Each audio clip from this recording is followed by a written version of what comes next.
Assalamualaikum warahmatullahi wabarakatuh. Perkenalkan, nama saya Nur Tasbi Asrisani, NPM 1840101046, Prodi Aquacultur dari Fakultas Perikanan dan Ilmu Kelautan. Di sini saya akan membahas tentang ekonomi sumber daya perikanan yang ingin dikembangkan. Sebelum memasuki materi, di sini saya akan singgung sedikit tentang apa itu definisi ekonomi sumber daya perikanan, kemudian apa saja ruang lingkup ekonomi sumber daya perikanan, selanjutnya apa saja pemanfaatan sumber daya perikanan, kemudian apa pengembangan ekonomi sumber daya perikanan. Nah, masuk materi pertama yaitu definisi ekonomi sumber daya perikanan. Sumber daya alam merupakan salah satu faktor yang menentukan bagi proses pembangunan ekonomi suatu negara. Banyak yang beranggapan bahwa negara yang banyak mempunyai sumber daya alam akan mengalami proses pembangunan yang cepat. Misalkan, yang kaya akan sumber daya alam dengan memiliki laut yang luas sangat mungkin dilakukannya budidaya air laut. Pada tahap perkembangan ekonomi selanjutnya, peningkatan produktivitas budidaya air laut akan sangat mempengaruhi pengembangan sektor-sektor lain, misalnya ada sektor industri maupun jasa. Sumber daya perikanan dapat dipandang sebagai suatu komponen dari ekosistem perikanan yang berperan sebagai faktor produksi yang diperlukan untuk menghasilkan suatu output yang bernilai ekonomi masa kini maupun masa mendatang. Di sisi lain, sumber daya perikanan bersifat dinamis, baik dengan ataupun tanpa intervensi manusia.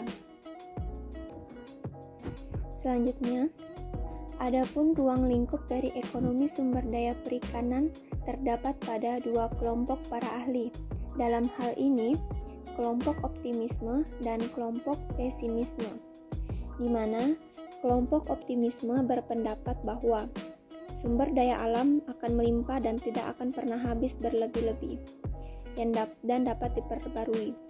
Sedangkan kelompok pesimisme berpendapat bahwa ketersediaan sumber daya alam sangat terbatas dan apabila sumber daya tersebut diambil secara terus-menerus, suatu saat akan habis.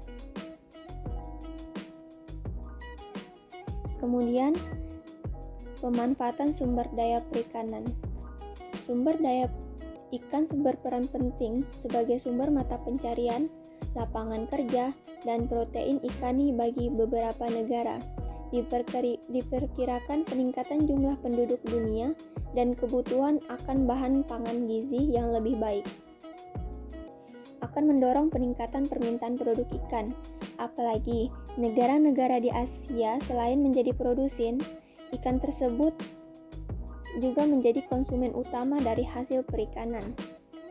Di satu sisi, peran ekonomi dan sosial pemanfaatan sumber daya ikan masih sangat besar, sehingga telah memberikan ruang bagi pengembangan perikanan lebih luas, khususnya perikanan laut yang secara kuantitatif produksinya bisa mencapai lebih dari 70% total produksi ikan di Indonesia.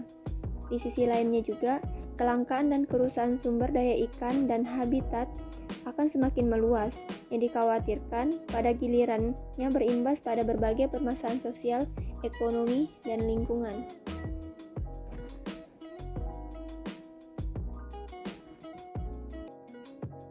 Kemudian ada pengembangan ekonomi sumber daya perikanan. Saya ambil 4 poin, di mana menjaga dan mengelola sumber daya laut dengan fokus membangun kedaulatan pangan laut melalui pengembangan industri perikanan dengan menempatkan nelayan sebagai pilar utama.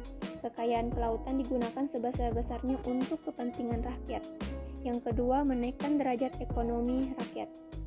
Penghasilan yang diperoleh masyarakat dari penjualan ikan adalah untuk memenuhi kebutuhan ekonomi. Jika penjualan tersebut memberikan hasil yang besar, akan terjadi lonjakan pemenuhan kebutuhan. Dan pemenuhan kebutuhan primer menjadi kebutuhan sekunder bahkan tersier. Hal ini dikarenakan derajat ekonomi yang akan terus meningkat jika dikembangkan secara terus-menerus. Yang ketiga, mampu meningkatkan kesejahteraan masyarakat pesisir seluruh Indonesia. Salah satu daerah dengan potensi sumber daya perikanan yang tinggal di daerah wilayah pesisir yang seharusnya akan bekerja sama antara nelayan dan para pekerja industri maritim. Kemudian diplomasi maritim dengan mengajak semua mitra-mitra Indonesia untuk bekerja sama di bidang kelautan. Maksudnya, diplomasi maritim ini untuk menghilangkan sumber konflik di laut, seperti pencurian ikan, pelanggaran kedaulatan, sengketa wilayah, perompokan, dan pencemaran laut. Laut yang harusnya menyatukan, bukan memisahkan.